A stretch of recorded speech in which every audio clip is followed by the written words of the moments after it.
Good morning. Thank y'all for coming today. My name is Tara Bradshaw. I work with the Downtown Development Authority here in Dublin, and this is my sidekick. I about said side chick, that too. This is Liz Coleman. She's our program manager and director of theater Dublin, and she's going to be with us today. We are going to take you on a tour of downtown Dublin today. We want to show you a few of the projects we have going on, some things we just wrapped up, and sort of teach you a little bit of history of our downtown. We love our downtown. One of the reasons I want you to sit and just give me just a second, I want to kind of explain what we do. Our organization is in charge of revitalizing our core business district, which is downtown Dublin. We started this process. Our organization was created back in the 80s, and it was created because our downtown, along with downtowns across America, began to go into disrepair after the automobile became widespread and the invention of the shopping mall. So the shopping mall basically killed our town back in the 60s and 70s. And in the 80s, the federal government saw that all of our towns in America were suffering because they didn't have any core unique identity. And so they started this process of passing laws to allow local towns to get in and start revitalizing their historic buildings. So in addition to revitalizing our historic buildings, we're also here to help with business growth. We put on, 10 or 12 major events a year.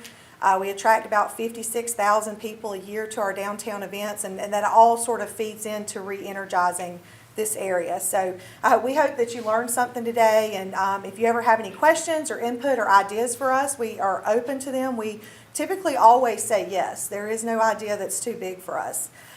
So during the tour, a couple of things. Does everybody have their phone with them today? So normally you can't use your phone, and so this is the one time that you get to. If you will, we're going to have a little contest today, all right, photo contest. If you take photos today and post them to Instagram and use our hashtag, the best photo and caption of the day, will win our super cool new t-shirt with the Henry building on it. Does this sound like an awesome prize? Yes, say yes, because these are great t-shirts. This is a retail line we just started called Old Pines Trading Company, and it's a way for us to get our memorabilia of our downtown out into the public. So anyways, couple of things. You need to make your Instagram profile public just for today if you're going to use our hashtag, and our hashtag is Downtown Dublin, hashtag Downtown Dublin. If you posted that hashtag today, we will judge them at the end of our tour, and you win this super awesome t-shirt. Is everybody going to participate? Yes, okay. The great thing about that is we are huge on social media. That's a big part of the way that we engage the community, and so you're developing content for us today, so thank you.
Allen's Heating and Air is your licensed Amana equipment dealer. Trust Allen's Heating and Air to install and service your heating and air conditioning unit.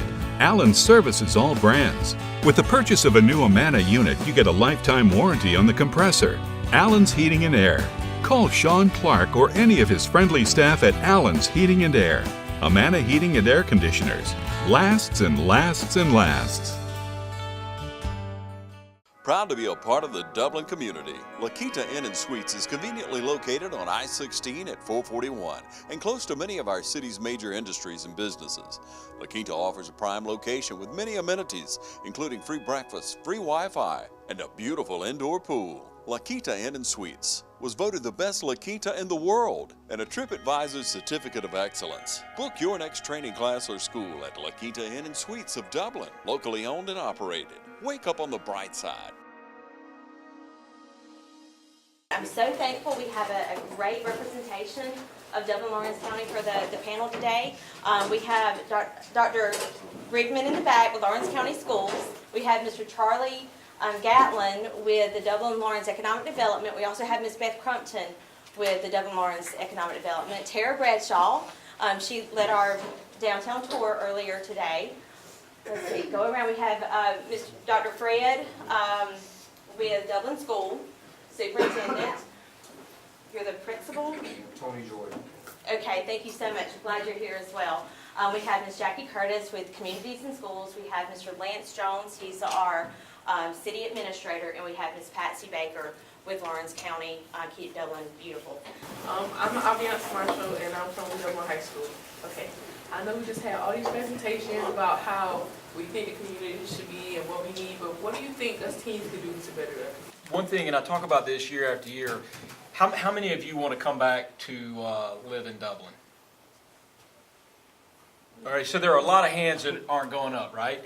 And I dare say the ones that are on this panel that are from Dublin, we were probably, a lot of us were in the camp that we didn't think we were going to come back to Dublin either. But then when you get out and you kind of go to other towns and you work in other places, you realize, man, it's a pretty good place to work and raise a family, right? When we talk about, hey, we want restaurants here, we want more development here, we want this there, it takes population, right? So in order to have population, we got to have people living here. So don't ever discount the fact right now you think, hey, let me go to Atlanta, let me go to Savannah, let me go to these big towns. Do it. Go get it out of your system, but understand that this is a great place to come back and raise a family, okay? So that's one thing that you guys can be thinking about right now, long term, that, hey, Dublin's really not that bad. I can come back, carve out a pretty good living, and things will be okay. The other thing I want you to focus on, and somebody kind of got into the whole school situation, I'm not going to get into that from that aspect, but I am going to talk about it from a test score aspect, okay? When industries come in here, they do look at the test scores of the schools. And that's one of the first things they look at, because those executives have to choose whether or not they want to bring their entire executive team here. And so the higher you can make on these standardized tests, and I know we don't like them, and I know it gets very frustrating sometimes, and that's all we're teaching for, is to try to get the scores up on these tests. They're important, and people look at them. So I would ask you to just, right now, you're the folks taking those tests, buckle down and score some high scores on there so that our scores across the board look better and more industries would come here. So that's a couple of points there. All of the things that you guys talked about as things that are lacking as far as activities for kids, the restaurants. I grew up, the West Lawrence kids, I grew up in Dexter and graduated from West Lawrence High School in the 1800s. But so I feel you. But Spence said he wasn't going to allude to it, but I am, because that's the kind of person that I am. When you talk about, they not only look at test scores, but somebody mentioned about the diversity that's coming in with the other companies.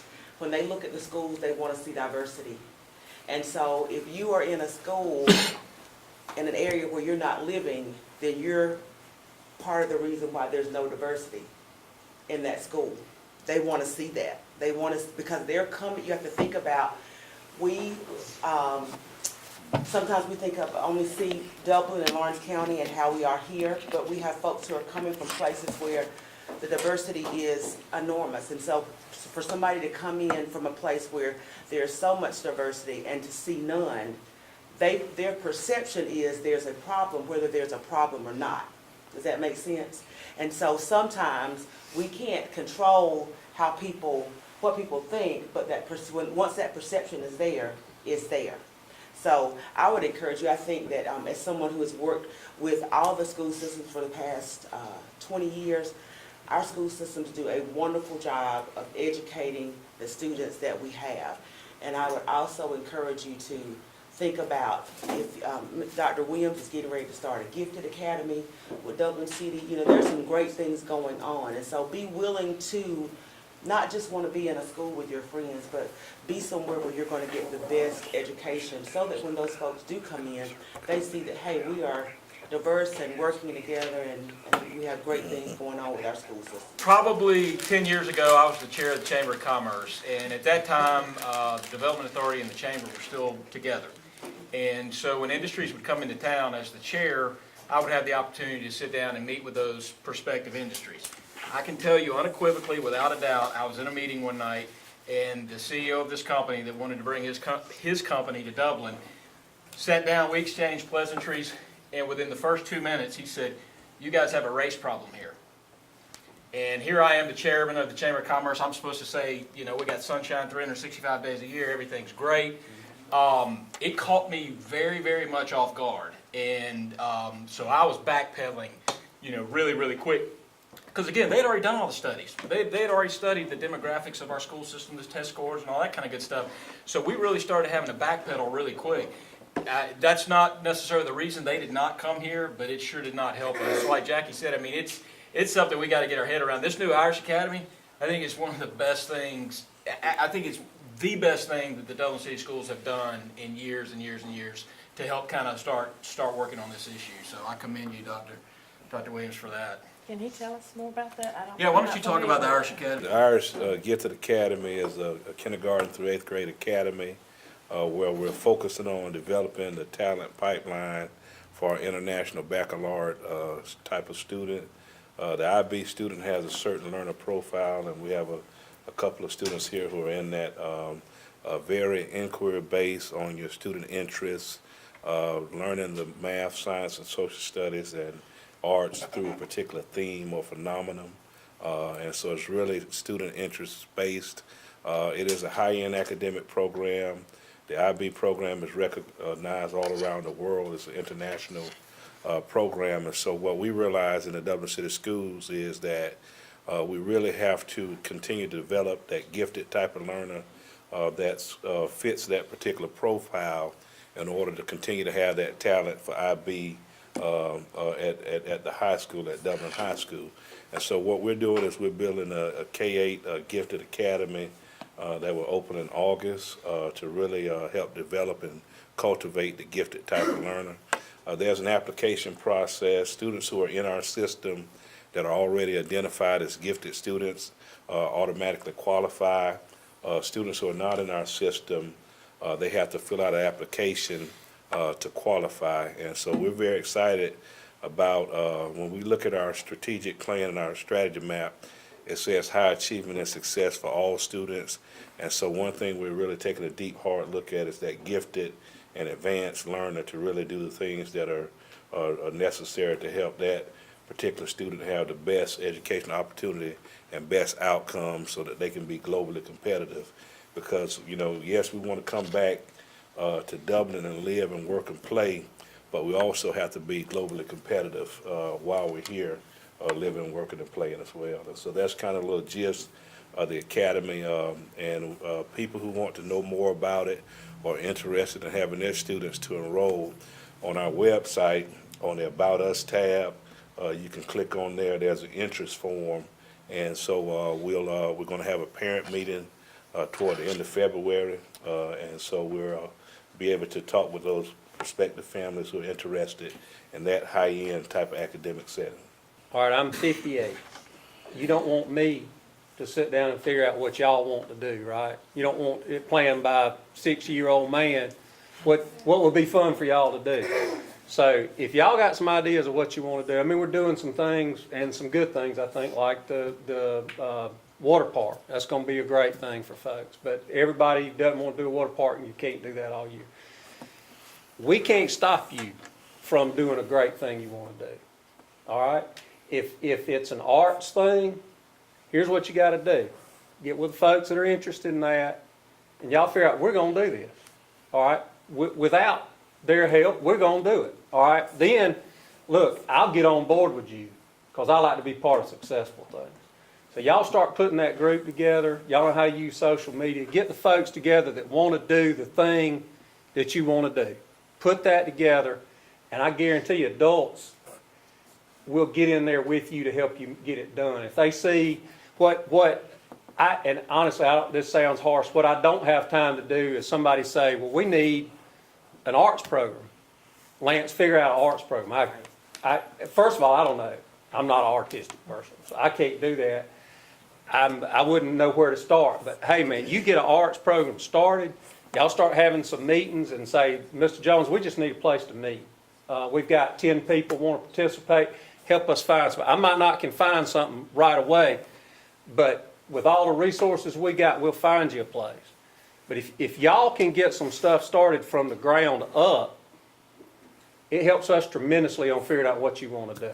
So like I said, look, man, if there's a chorus that wants to get there and sing, I can't stop them from singing. They're going to get together and sing. So y'all get together, figure out what kind of things you want to do, and start working on it. And then bring it to folks that you see in the community. There are a lot of different arts groups. Just telling them to start something isn't going to work. But if you get together and start something, then you got something they can help you get going. So I'd love to see y'all telling us, here's a thing we'd like to do, and here's how we think maybe we can get it done, and then we can jump in there with you.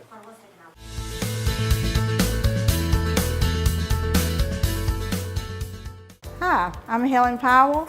Been serving the Middle Georgia area since 1985. If you would love an exciting career, please call me. Careers in Cosmetology, 129 North Franklin Street, 272-1967. Hi, I'm Ashley. I'm an upcoming graduate from Careers in Cosmetology. It's been a wonderful experience, and I encourage you to contact Ms. Helen Powell for more opportunities. Hello, I'm Christy at Careers of Cosmetology. I've recently enrolled here and I'm excited about the opportunities that lie ahead. Hey, my name is Daphne Jackson. I'm excited to be enrolled in Careers in Cosmetology. If you would like this opportunity, contact Careers in Cosmetology. Hi, my name is Caitlin. I've been enrolled in Careers in Cosmetology for about 4 months now. I'm really enjoying it, and I think if this is the career for you, you should definitely come see Ms. Helen Powell. Careers in Cosmetology, 129 North Franklin Street. Our number is 272-1967. Give me a call. The new year means new savings at Dublin Chevrolet. Save up to $5,500 off MSRP on the 2019 Equinox. Call, click, or come see us. Dublin Chevrolet, the only dealer you will ever need. Do you think that the Gifted Academy will bring in kids from the county who are gifted, since the school systems in Lawrence County don't offer this opportunity? Certainly, as I talked before, students who are already inside of our system will have the opportunity to be automatically in the academy. But students will have to be a Dublin City School student. If they're outside the school system, they will apply and become one. We have a lot of interest, quite frankly, from some students that are in Lawrence County, even in Bleckley, and some other counties that are around that are interested in this program. Again, right now we have the diploma program at the high school, and so we're really trying to develop that gifted talent internally, and those who want to become a part. We will have interest from outside and students from outside of our school system, be it Lawrence County, Bleckley, and also some of the kids in the Twiggs area that are interested in it. They would go through application process, and they would become a Dublin City School system student. Our high school IB is on that 800-900 hall pretty much, and so we're looking at buildings adjacent to that to be able to house this particular. That's a kindergarten through 8th grade academy. 80 kids max. We're cutting it off at 80 this first year. And so, but we have a high interest internally, to your point, externally. And I just want to reiterate that there's an application process that will take place. Students from 2nd grade to 8th grade will go through an interview process. It won't be a one-on-one with the panel because, again, we're dealing with students, but we will have group interviews to look at how well does this student work as a group worker and individually, and those different learning profiles that it takes for this rigorous program that we're about to embark. So to answer your question, yes, others will be able to apply and those who are already identified gifted will automatically be in. We will have a procedure along with the application process to look at those who might not necessarily be gifted but high performing. At our IB, we have some students who are taking the entire diploma program, but we have some students who are getting certificates for particular courses. They might just take the IB math or the IB art. And so, but it'll be students who are currently in our system, and we already have a lot of interest from those who are applying who are not in our school system as well. I love band, and I don't want like anyone to think like we have like a rivalry with anyone. So do you think like we can start like a community band or something like an honor band type thing? Like we could play music close together, like because I used to do it in middle school and stuff, and then now it just kind of like fell off. So do you think like the Lawrence schools could come together like a club type thing? We have an arts council that's mostly musical, and they put on concerts and bring in the pops from Atlanta and things like that. But there's a lot of band directors and music people in there that might really like to see that happen and start with a youth band and support it, get you connected with them. Do you think that can happen with like other arts too, like drama and stuff Yeah, like because that? being off what she's saying, a lot of schools don't have a drama program. Like we just got ours this year. I'm pretty sure East Lawrence doesn't have one. What is that? But they try to start with Like theater. Okay. Drama. Like a play. Yeah. So like East Lawrence.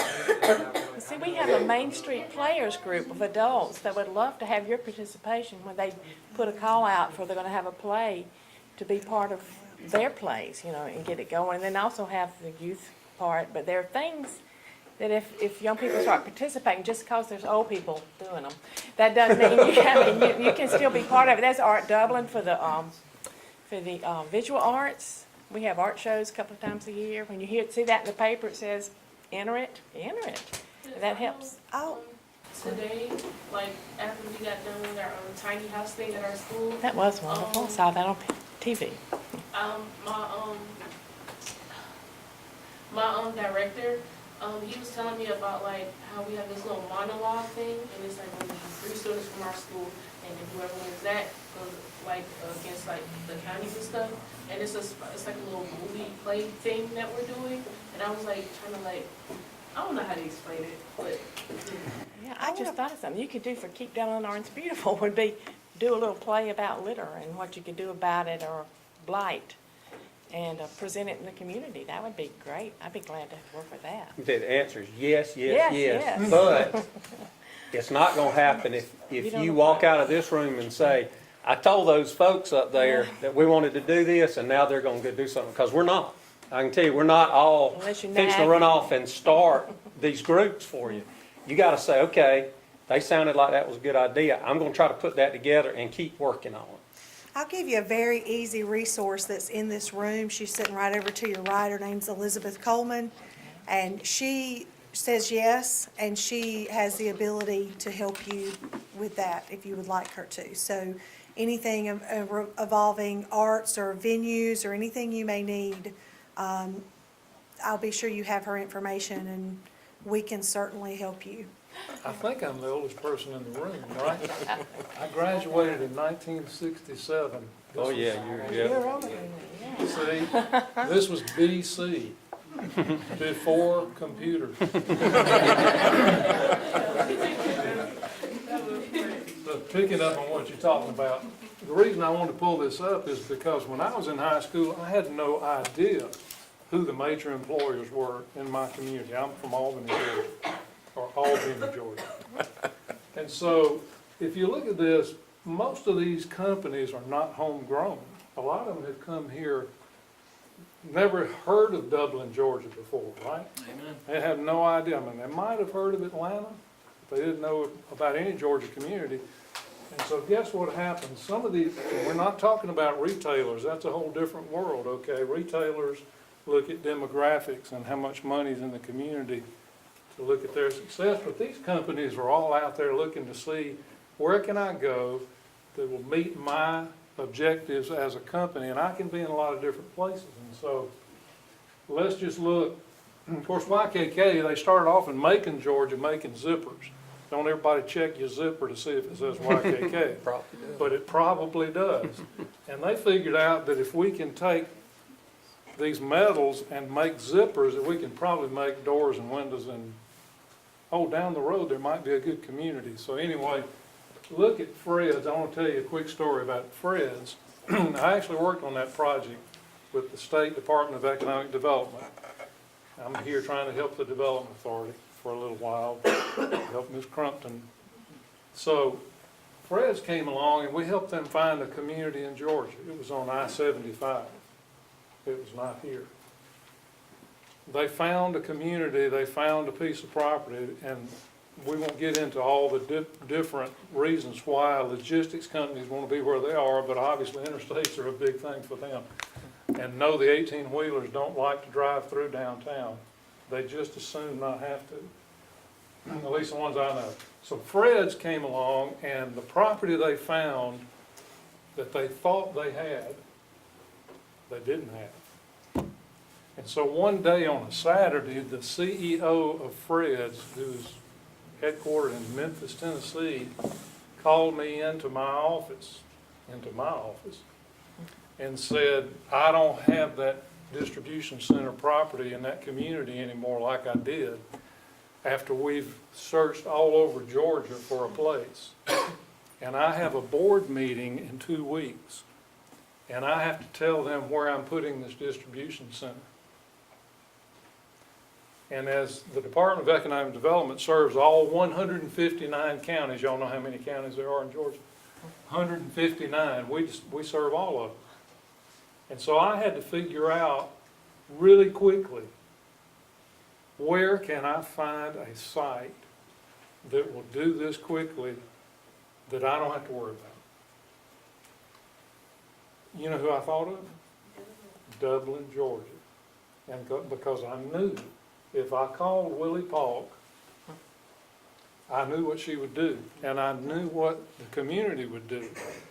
And in 1 week, they had a deal put together, and that guy, his name is Michael Collins, he's probably not the CEO anymore, he's probably retired. He could go back to his board and report that we're going to put Fred's Distribution Center out there, you know where it is. That's how this works. So, yeah, the demographics are important, but the payrolls of these companies, just think about all the payrolls for all the jobs that pay for all the things that all of us want to buy and be able to pay our bills, right? That's what this is about. And so any of you who want to stay in the community, there's some great companies and there are more to come. I recommend some of you who, there's some traffic engineers in here that are going to be great traffic engineers. But it's really interesting how companies decide where to put a facility. And that's what the Development Authority does. And so Ms. Beth has a sample RFI, request for information. This is where this starts. And it starts, and one of the big pieces of an RFI, as Dr. Fred said, is education. Who are the people? What kind of skills do they have? How many people graduate? How many people are in the workforce? And all these things that are on an RFI, you start off, and sometimes these things are 50 pages. I thought when I graduated, I didn't have to do any reports anymore. Not true. There are huge reports that are being done all the time. And so they are evaluating communities, and these RFIs go into either a company or consultants that a company's hired to help them evaluate communities. And then you get down, these companies, a lot of them, like I said, never heard of Dublin, Georgia. But the Development Authority has the responsibility, and Dr. Fred was on the board. He knows how this works. Has the responsibility of doing this and convincing. So I tell you what I would like to do one time, maybe over and over again because of what he said. Let's bring some of you folks into a meeting with a company that's evaluating your community and have them see the workforce, have them hear the workforce, have them understand who it is that might come to work for them. I think it would be really effective, and I think it would really mean a lot to companies who are looking. They want to know that this first or second question is, where's the workforce? How many people are here? Who are they? What are they like? What are the education systems like? So this is really a big deal. And yes, I wanted to sing and play the guitar in high school, but I was afraid to get up in front of people. But if I had tried it and I had some support, I might have done it. So yes, please do that. Please get somebody together and y'all come up with what you want to do, and it'll happen. Anyway, I just want y'all to know the Development Authority is trying to do this all day long, and with 159 counties and some 5,000 economic development organizations around this country, all trying to compete for these jobs, it's a lot of fun and it's really interesting. So the Downtown Development Authority, by the way, is a key piece of it. And you see what happens. When you get payrolls and people have money, then they can invest money. They'll say, you know, if I invest money, I can probably make a return, a positive return on my money that I invested in downtown Dublin. So people are going to do that. This way, this is all tied together, and you folks don't know it, but you're part of it. You're really part of it. You just don't know it yet, but you will know it. And people like Fred and the other of us here are going to make sure you're ready. So I'm from Albany, Georgia. I'm not from Dublin, but I love the community, and you guys are fortunate to have such a great place. It's not that there's anything wrong. There's bad, good, and ugly in every community. So you keep working on it.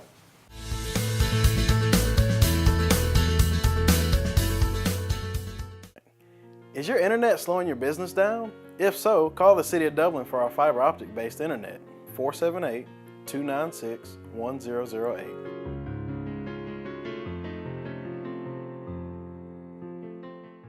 Hi, I'm Anna Grace with Myers Equipment and Supply, your dealer for the complete line of Can-Am side-by-sides and ATV products. For hunting, farming, or riding the trails, Can-Am has the models you need.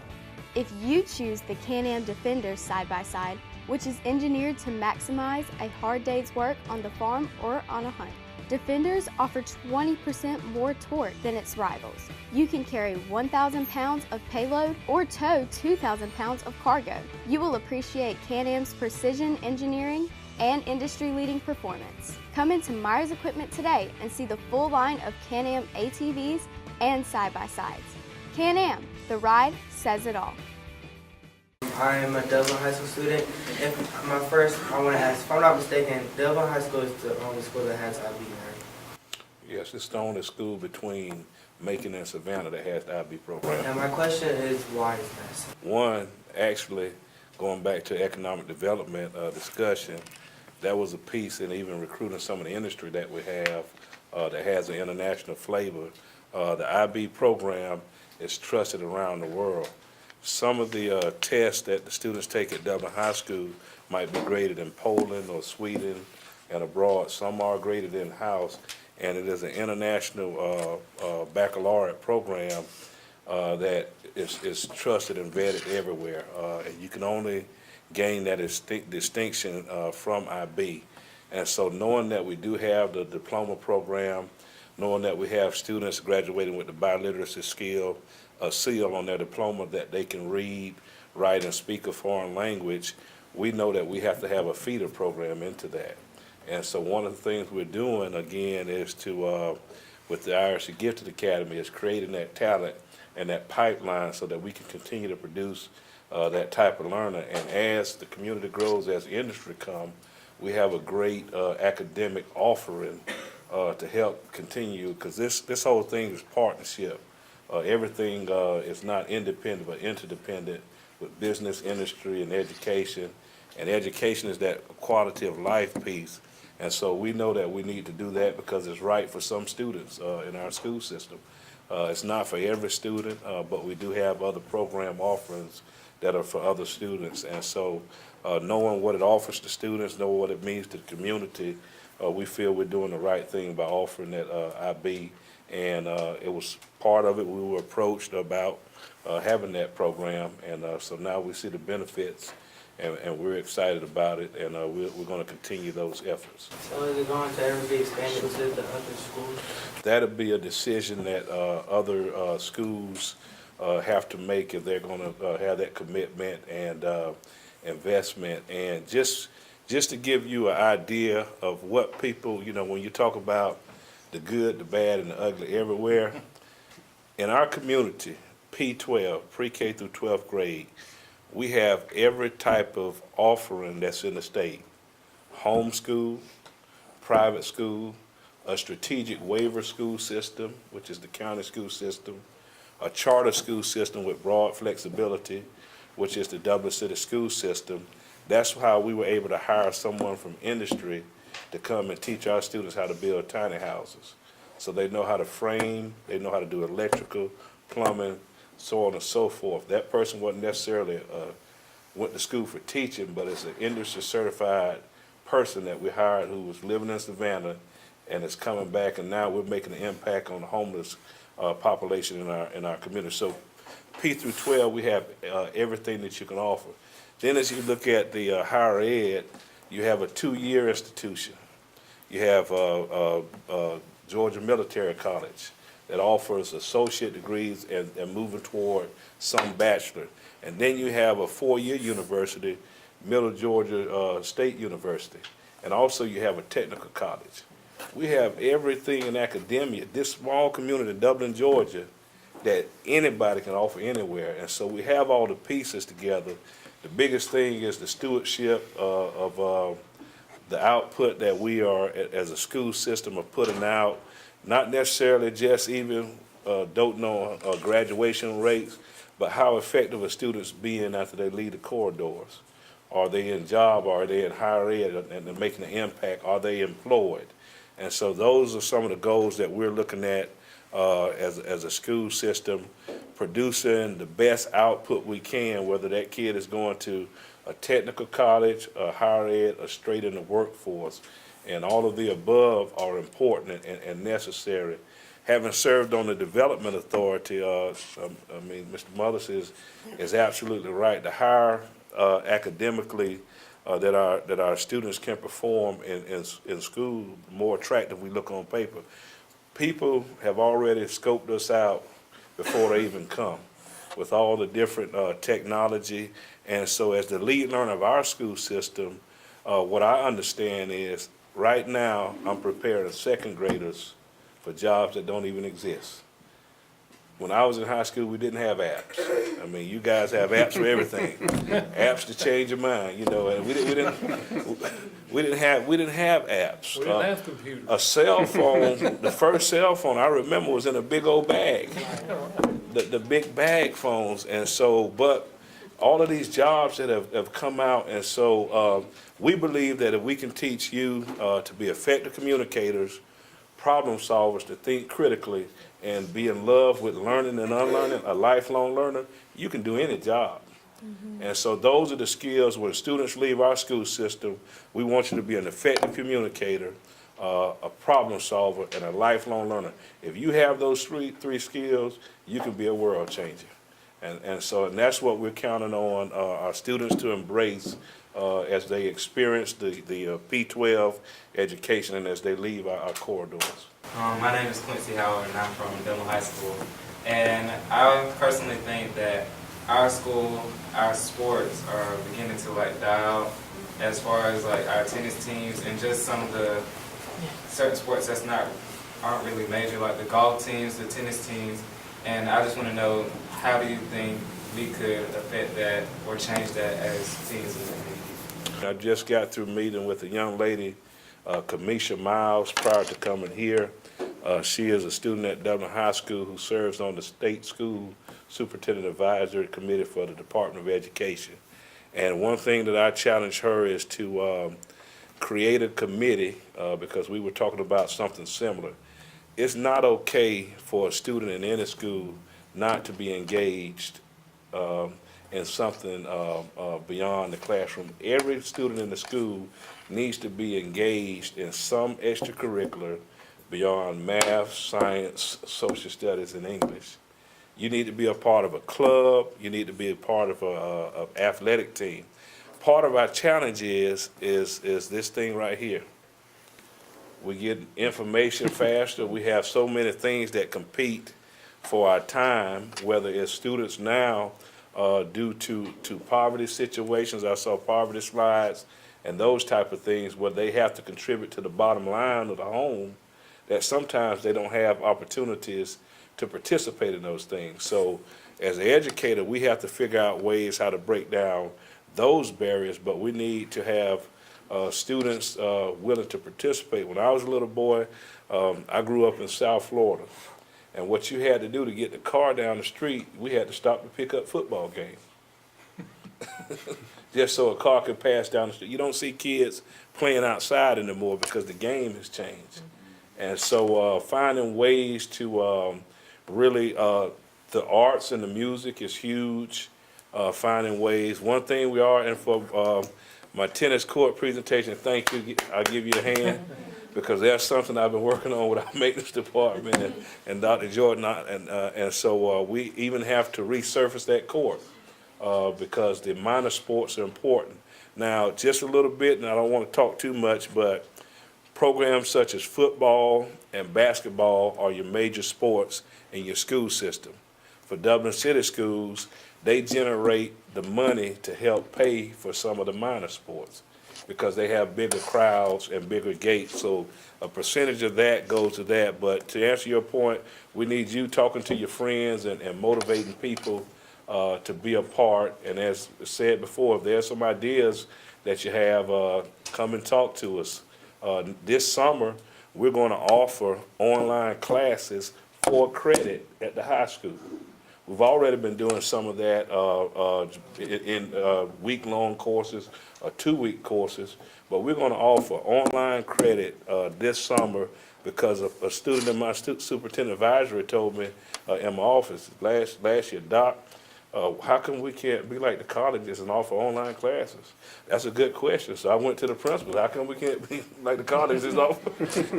And so it was the student voice that generated. We're on block schedule. So what that could look like for kids going into next semester is I have 4 classes, but I have another class running concurrent online out here somewhere. It's self-paced. If I finish in the semester or whenever I finish, I get credit, I can start another. Now when you talk about Move On when ready, and you talk about how we affect the economics of a parent's pocketbook for college, we're changing the game. But I didn't, hey, doctor degree, yeah, right, but I didn't think of that idea. That came from somebody just like you. And so as was said, we need to hear your voice, the student voice, to come forward so we can make the effect necessary.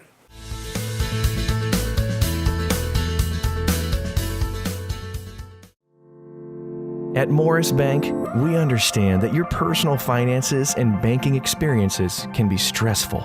We also know that it doesn't have to be that way. That's why for over 60 years, we've dedicated ourselves to providing common sense banking to people just like you. Even when I started working here, there was a definite vibe that you felt when you walked in the door, from the music that you're always going to hear playing to the hello, good to see you, welcome, how can we help you? You know, it's just a different experience when you bank here. We work hard to combine the latest online mobile technology and top-notch customer service that allows us to do just that. We realize our customers have choices, but what sets us apart is the personal service that we provide that they may not receive at larger institutions. We like to make you feel at home, and we like to make the process as easy as possible when you're banking with us. But we're not focused on helping just our customers. We are equally dedicated to supporting the community we are a part of. Just this year alone, we've logged thousands of community service hours and provided significant financial support to the communities we serve. Something that sets us apart at Morris Bank is what we give back to the communities in which we serve. And as the communities continue to grow, that brings more business and more industry into the area. And it's just this circle effect of giving back and receiving what the community can offer. We want to make sure you have the best banking experience possible. Come see us or give us a call to find out what makes Morris Bank different, because we're banking on you.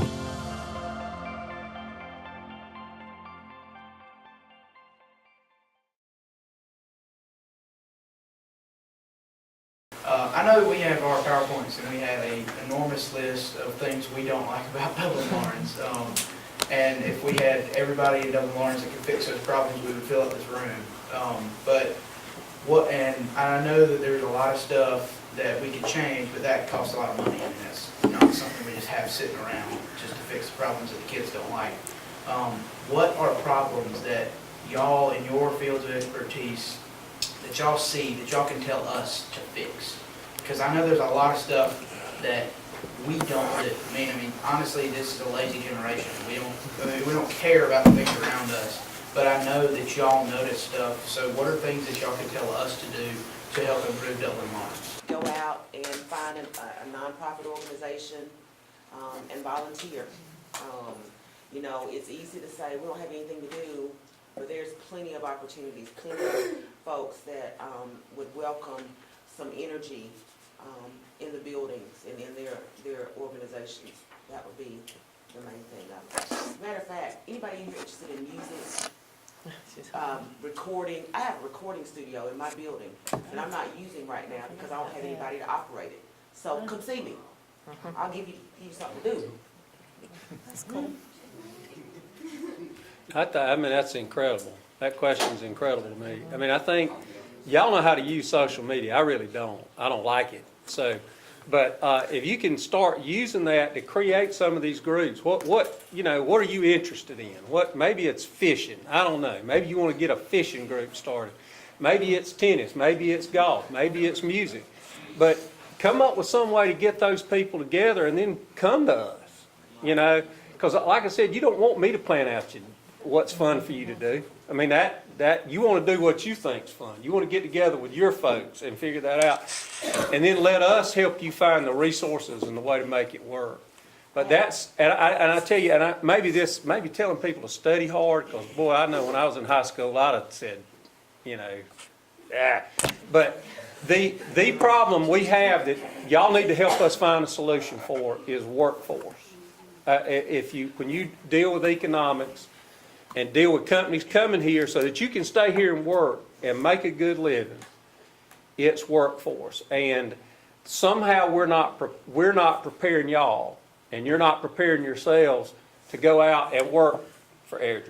So we need y'all to help us figure out how to motivate folks to get ready to enter the workforce. And a lot of it's just dull, boring stuff. Getting up in the morning, being on time, being there every day, not calling in sick. How do we get together and prepare y'all? How do we give y'all the wisdom we have for that, and get what y'all need so that when you get out of school, your class is ahead in college, you're workforce ready. You can get out and get a job to put yourself through school. You can support yourself. We need to give you what you need for that. We're not doing our job if we don't. But we need to hear it from y'all. I tell you, the workforce thing is something, man, if y'all can figure out a solution for it, because I tell you, the adults in the community are trying desperately to figure out how to get that problem solved. If y'all can work with your peers to do something, say, man, we want to be ready to work. That is a problem that if you take it on, unbelievable. You think if everybody that got out of high school was ready to work, had a job, Lawrence County would just explode. What I would like to say on that from a school system lens, looking at a different side of that lens, is at your respective schools, there can be no secrets. If you see something, say something. It can be no secrets in school. When we look around our nation and see the horrific events that have taken place.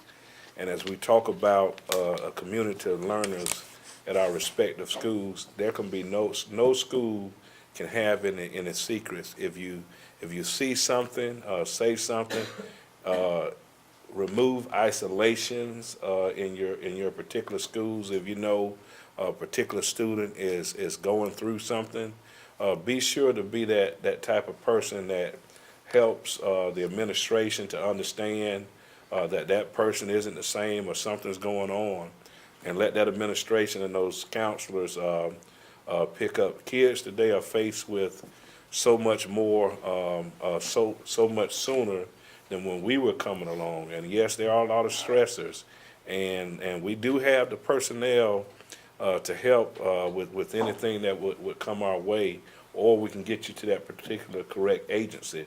But across our country and in our community, schools cannot have secrets. And one thing I know about it is some student in that building knows something about what will go on or what's going on with each individual in that school.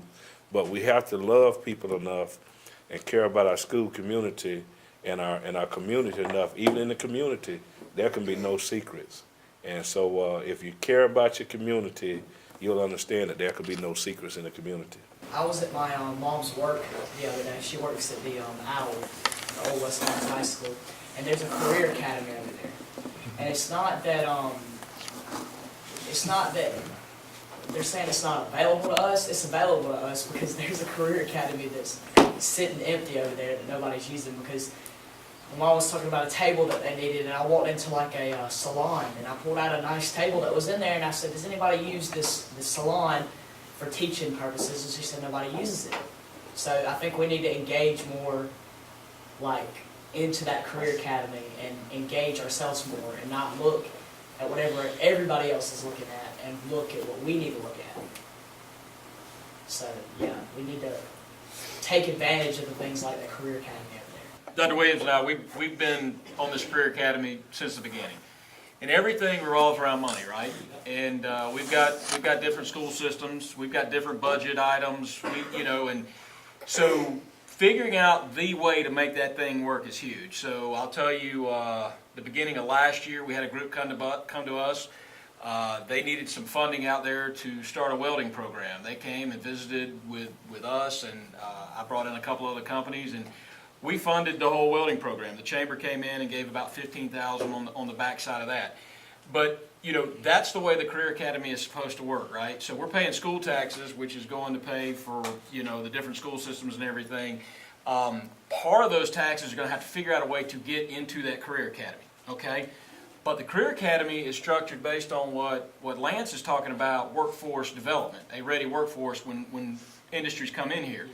A lot of you guys are probably thinking, I'm going to go to college, I'm going to get XYZ degree, whatever. Well, if you go to that Career Academy and you learn how to weld, you'll be amazed at how much money you'll make straight out of high school. Okay, what we've kind of done in this in this crazy educational world over the last 30 years is we've kind of gotten away from vocational education, and that's terrible. That's why we don't have the workforce now. We need to get back to that. The Career Academy is where that's at.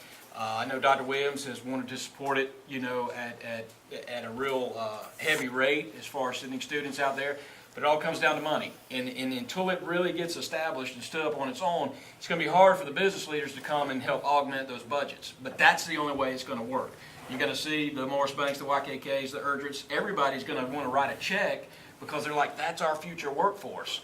And we want to help it survive. But somehow or another, the school systems, we've got to figure out a way to get those tax dollars flowing into it to get it on a financial footing to where it makes sense for everybody else to come in at a higher level.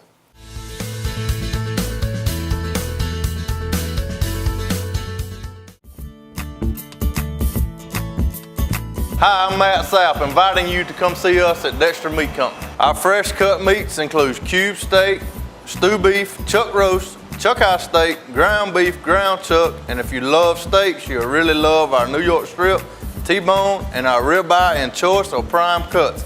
And our marinated steaks have a distinctive taste that you'll be sure to love. We invite all our neighbors to come see us for the freshest cut of meat. Remember, we cater to. Call ahead and we'll have it fixed for you. Monday through Friday, 10 to 7, Saturday 8 to 6.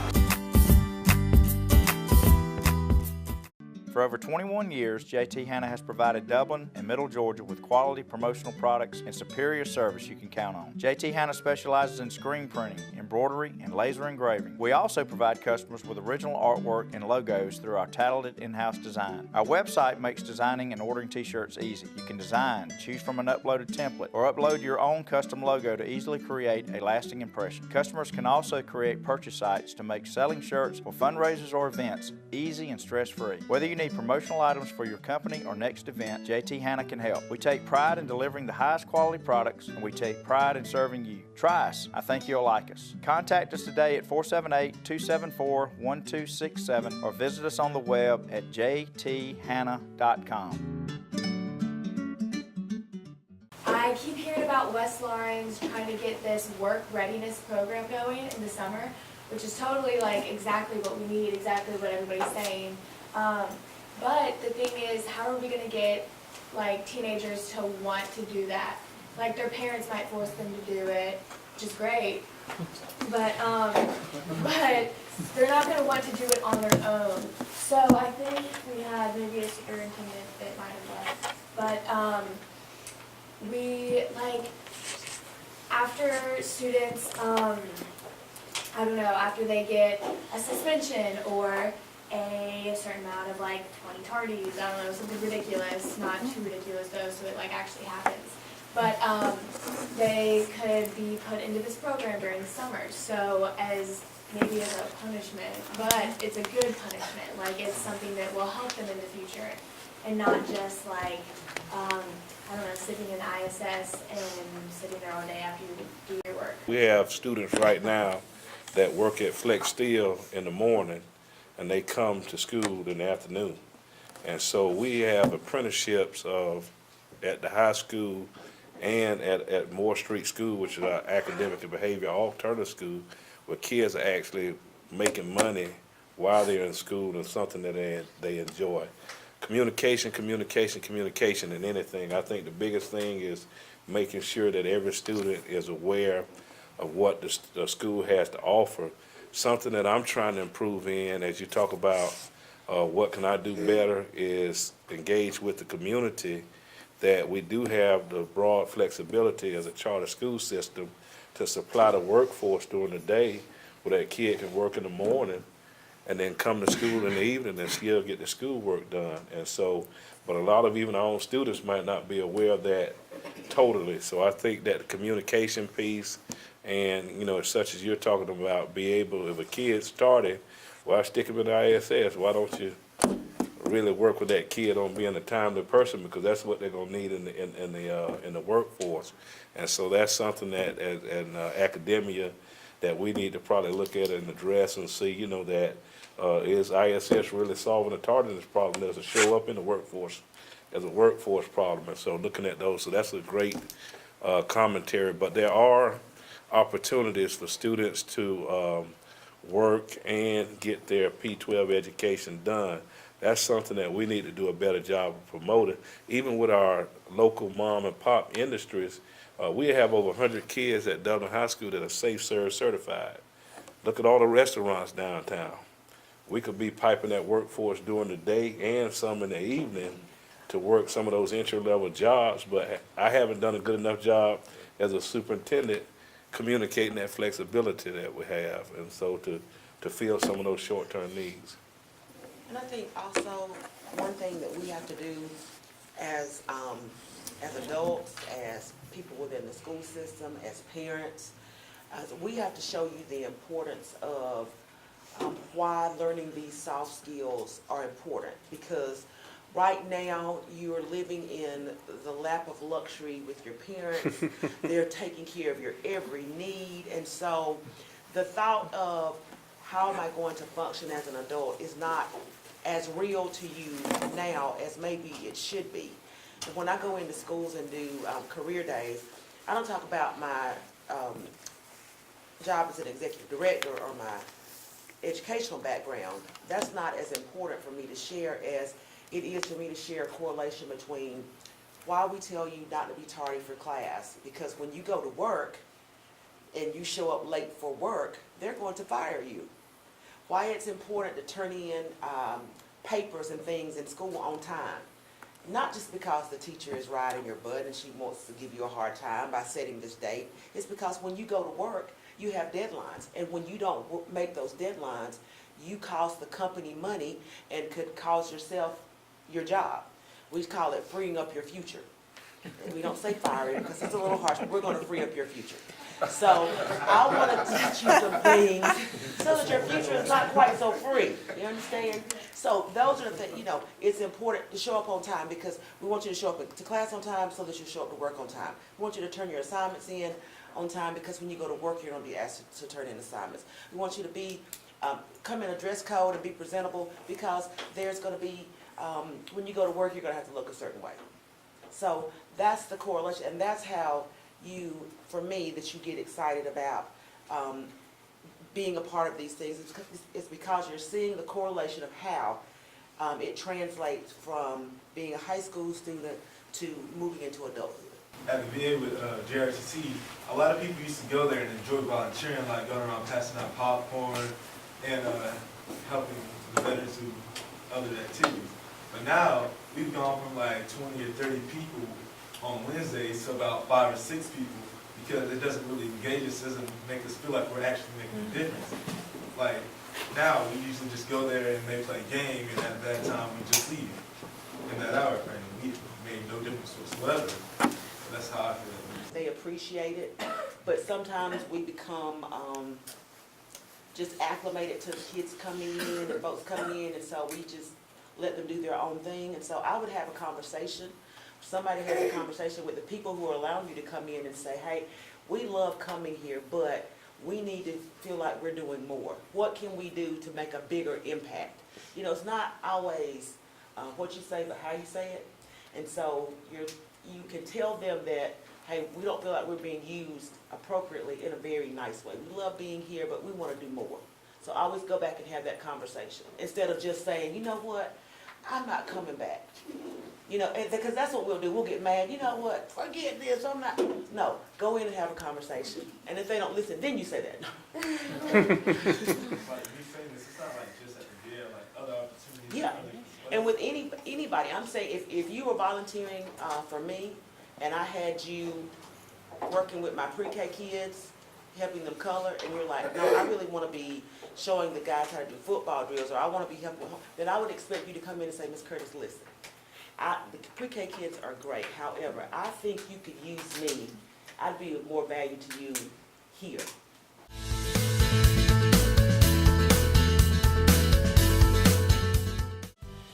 Come into Dublin Deli and Seafood today for fresh sandwiches, seafood, salads, and more. Don't miss our November specials. Catfish dinner for only $6.99, grilled chicken salad for only $6.49, or the half roast beef sub combo. Comes with one side and a drink for only $6.49. And don't miss Kids Night every night from 5 to 7. Kids eat for 99 cents with the purchase of an adult meal. Come to Dublin Deli and Seafood today, 1100 Hillcrest Parkway in the Kroger Shopping Center. This playoff game brought to you in part by Jet Food Stores. For fast, friendly service with a smile, in a safe environment, and competitive pricing. Check out Jet Food Stores at a location near you. Like, this is kind of, I don't know, not really swapping topics, but it kind of is. And I know that, like, among, well, I go to East Lawrence, and I know that, like, it really does include Trinity as much as it does the, you know, West Lawrence, East Lawrence, and Dublin. But, like, there's a bunch of rivalry among the schools, and I know that, like, sports, I know you're going to have that, but, like, even out of sports, like, I'm not even going to lie. We walk around school, and, like, we hear stuff in the hall about Dublin and West Lawrence, and I'm sure, like, it happens there about us. Like, what can we go back to school and, like, tell our peers that's, like, trying to help minimize? Well, what I would say is, you know, Dr. Brigman and I, you have the Lawrence County Superintendent and the Dublin City School Superintendent. The only time, now I have a problem with Dr. Brigman only on certain occasions. And that's when you put a football, a baseball, a basketball, a tennis racket, or a wrestling mat in the equation. And so we're actively rooting for our home team, if you would. If we are not in a certain playoffs, we're 100% behind any team. It doesn't matter whether it's Trinity or East Lawrence or West Lawrence. We are 100% behind that. I think the rivalry between Georgia and Florida, I think that's great down in Jacksonville. But at the end of the day, we're still going to come back as a community. We're going to work as people. You talked about it in a lot of your presentation. There can be no big I's and no little U's. Some of us are going to be supervisors. Some of us are going to be under authority of supervisors that might have gone to different school systems. And so we're really one Dublin Lawrence County. And so outside of the sports and when we're cheering from our respective teams, we need to understand that if you cut your finger and I cut mine, both of us are bleeding red. We're not bleeding our school colors. It doesn't matter how we look on on the outside. And Mr. Charlie Gatlin and I, he went to Albany High School. I went to Nova High School in Florida. Mr. Mullis went to West Lawrence. But guess what we have to do in the real world? We have to come together and work together for the betterment of this community. And so when we look at the bigger picture, and sometimes, just to be honest, a lot of that can be stirred up about a table talk at home and other places. And so a lot of things you didn't know about each other from the different schools until you got in this program. And I think the more we can get that type of engagement going, I think the more stronger of a community that we will have and we will become. Competition, let me just say, competition is healthy. People are trying, there's nothing more motivating than for somebody to tell me that the other side is better and that you can't be as good as they are. But I'm going to say, wait a minute, let me see if I can be better than they are. And so it makes everybody better. It raises everybody's skills. And so competition is healthy. And that's really all we're talking about. There's nothing wrong with Georgia, Florida, or whoever it may be. I'm working sometimes in downtown Atlanta. I went to the University of Georgia. I'm surrounded by Georgia Tech students every day, every time I'm there. Graced.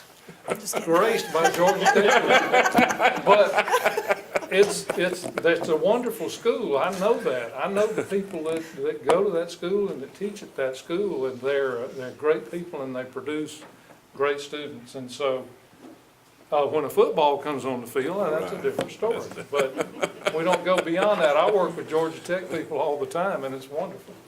Dublin and Lawrence County, the other towns in Lawrence County, East Dublin, everywhere, have a reputation in the state of working very closely together. So, and I grew up, I went to Dublin High School. I went to, I've lived in the county for years. My kids went to West Lawrence. It's, and honest to God, you won't believe it, but and maybe you've seen it, but there are people 70, 80 years old that hate each other because of some stupid football game 60 years ago. It is so dumb that a ball game, now I love football. I went to Georgia. I truly hate people from Florida. That went to Florida. But honestly, that could affect what happens today is crazy. The fact that I'm working with somebody that went to the University of Florida on an economic project, some project for the city, some arts project is we might pick at each other and laugh, but forget that stuff. Just you gotta, that's something you gotta kill in your heart now so you can go farther in life. But just tell people, look, it's all great fun, but Dublin and Lawrence County, East Dublin, I used to live in Rents, Cadwell, Dexter, they work so closely together because that's a good news thing. They work. Yeah, that's one thing I want to say. I'm going to jump off the topic, but that's a good news thing y'all got to know. We work together. Dublin and Lawrence County work together. We are hand in hand on things. There's tension. We got a great reputation with the economic development folks. Your county has a great reputation with the state, all the state agencies. That's something that is being bequeath to me as a city manager, and I want to do my best to give to y'all, is that Dublin has a great reputation. I was just at a presentation with Tara, with the downtown folks. They love her. They love what's happening downtown. So when you come along and try to do things, y'all remember you got some capital built up to get some things done, because Lawrence County has a great reputation with state agencies. So I think that's the key, to tell people, look, we work together. Yeah, that's fun, but we work together all the time, very closely. Well, you look, where does everybody take their prom pictures and stuff now? And I can tell you, it wasn't too long ago, if you're from West Lawrence or East Lawrence, you didn't come to no downtown Dublin to do anything. That was awful. You were betraying West Lawrence, you know. And so I think things are changing. With y'all's generation, I think it's changing. It's getting a lot better. But y'all getting together, this is tremendous. Back to Ms. Bryant's point, I think it is a great point to talk about. If you don't have anything good to say about somebody, just don't say it. And what you guys can help on social media, believe it or not, these folks that come into this town and they invest a lot of money and open up this business or this restaurant or that restaurant, believe it or not, they want to give you good customer service. They want to give you a good product. And I can't tell you how strong everybody is on social media when they come out and say, I went to this restaurant and it was terrible, I got this, I got that, blah, blah, blah. Trust me, these people have hundreds and hundreds of thousands of dollars invested to try to serve you a good meal, right? They don't want a mistake. So, you know, rather than going out there on social media and blasting somebody for one bad experience, you know, maybe say something good, maybe say something to the owner or to the manager while you're there, but don't go out there and kill them on social media, because really, if you want to talk about, well, why don't we have this in this town, or why don't we have that, it costs a lot of money. Okay, it costs a lot of money. One of the businesses that one of you groups put up there on the screen, that tidal wave spot. You know what? They had some issues when they first got here. The equipment, scratched up cars or whatever. There were people out there blasting these people on social media about, oh, it tore up my car and blah, blah, blah. Those folks invested $2.5 million in there. Okay? Do you think that they want to scratch somebody's car up?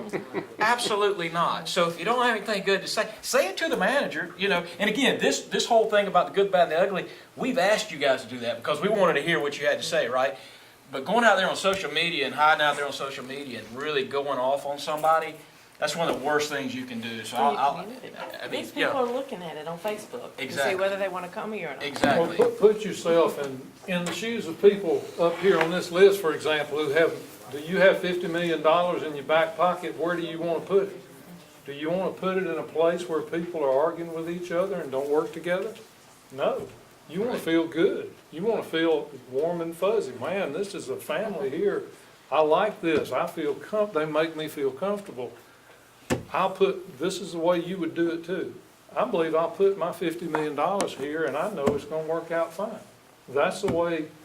I mean, you can look at all the cost factors about what does it cost me to run my business and figure out if I can make money. Yes. But the other side is, do I feel good about what's going on? And if I do, I feel a whole lot better there than someplace where they're not working together, and it makes me feel, you know, like uncomfortable. So working together is extremely important. And you'll find out when you're working together, it works so much better and everybody feels so much better about what's happening than if you're always at each other about problems. Yes, there are problems. We'll work together to fix them.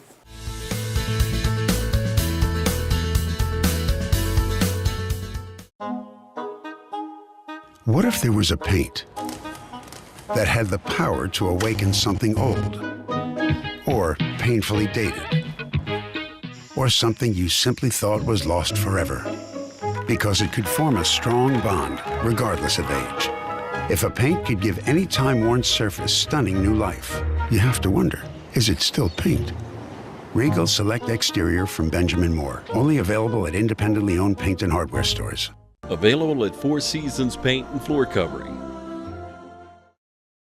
What are some ways do you think us teens can try to express those soft skills as far as like creating groups or taking part in activities? It is very important to know how to speak to people other than your peers, okay?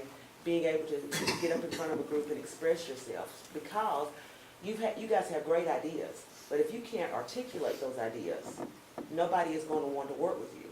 So working on, you know, how you present yourself. And we know about, what do they call it, code shifting. There's a way that you speak with your friends, there's a way that you speak to your parents, there's a way that you speak to, you know, a group, and making sure that that is appropriate at all times. Knowing how to present yourself well will take you very, very far. And y'all all did a great job. How would you suggest that students like us become more well-rounded and look better for our community? And like how you said earlier, how jobs and many more businesses look at their students here. How would you say that we become more well-rounded? Going back to Ms. Curtis's point, any kind of volunteerism, okay? Any kind of work that you can do. I know a lot of teenagers don't want to work. You know, go to work. You know, figure out how to make a paycheck, no matter how large, how small. But you know, doing that extra, I can tell you as an employer, when someone comes and puts in an application with us, if I'm lining up a student that's got a 4.0 versus a student that's got a 3.0 but has done all this extracurricular stuff, I'm going over here, okay? Because I know that student probably could have been a 4.02, you know, had they not done all the extra stuff like you're doing. So that's why, when you talk about people saying, oh, you know, LYL's a great resume builder and all that kind of stuff, it really is, because you guys are taking that extra step, you're getting out of the norm, and you're doing extra things that the other students are not doing, and that's why we as employers want to hire you. So just do everything extra. Just do extra, I guess is what I would say. The one thing that I noticed about this area is there's not much ambition in the youth. Like there's not enough kids that want to get out and do something. They don't want to go. I mean, like there's this, you know, generic thought, you know, everybody needs to go to a 4-year college, get a degree, come back and get a job or whatever. But kids don't want to get up and in high school and go get a job and make some money. And they also don't want to join the workforce as soon as they get out of high school, because they don't think they don't have time for that. It's not for them. So how do y'all, I mean, not just as educators, but just as adults, as citizens of the United States, telling us kids, you know, how do y'all propose? I don't know what I'm trying to say. How do y'all propose to motivate us to get out and go and do something? Because we don't have that drive anymore. I'm going to take off my CIS hat and I'm going to put on my parent hat. As a parent, you always want more for your children than you have. You want them to have more, to be better, to do better. And I think in the course of that, we have created this culture of kids who feel a little entitled and who have an expectation that everything is going to be handed to them. And so from my standpoint as a parent, I have to be very careful because I only have one child. And I was married a really long time, 18 years before I had her. And so she is like a piece of gold to me. But I have to also remember that one day she's going to have to be an adult and fend for herself, and two, that I'm not going to always be here to provide. And so until you have been in a situation where you've had to bury your parents and you don't have that backbone, that's when it really hits you. And so, you know, I think as parents, we just have to do a better job of, it's okay to give to you, but we also have to make you work for some things. And we're not, as adults, we're not doing a very good job of that. That's a great point. I think too, I think everybody up here, if I said, hey, are you just comfortable in your job? Are you comfortable every day you go in? Everybody on this panel is going to go, heck no, man. I got stress. I got hard times and everything.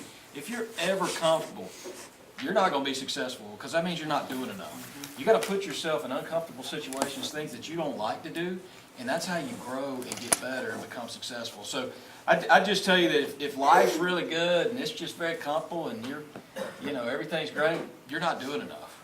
I mean, you're just not doing enough, not to be successful.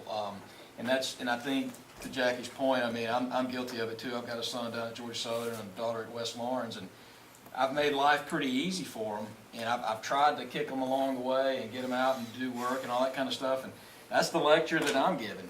You know, you don't see me comfortable every day, you know, so if you want success, you got to put yourself in uncomfortable positions. You know, some of us are lucky enough to have parents who won't take no for an answer. If you try to argue with them and say, why do I have to do that, Dad or Mom? You know, and you argue with them, and I had parents who said, shut up and get in the car. Because I said so. Or, because I said so, and I'm glad they did now. I didn't like it then. Or my dad would say, come on with me, get in the car, and we'd get to a work site, and he'd say, you see that guy over there?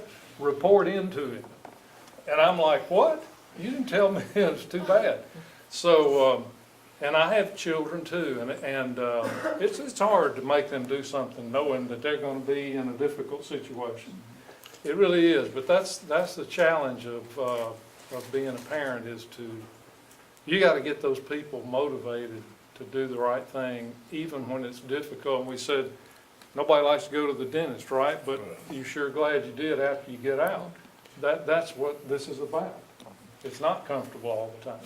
And I think one of the biggest things also is finding a way to be honest with yourself and honest with your parents. A lot of times parents try to live their lives through their children, or try to project life and particular jobs on their child that child might not necessarily be wired for or has an interest in.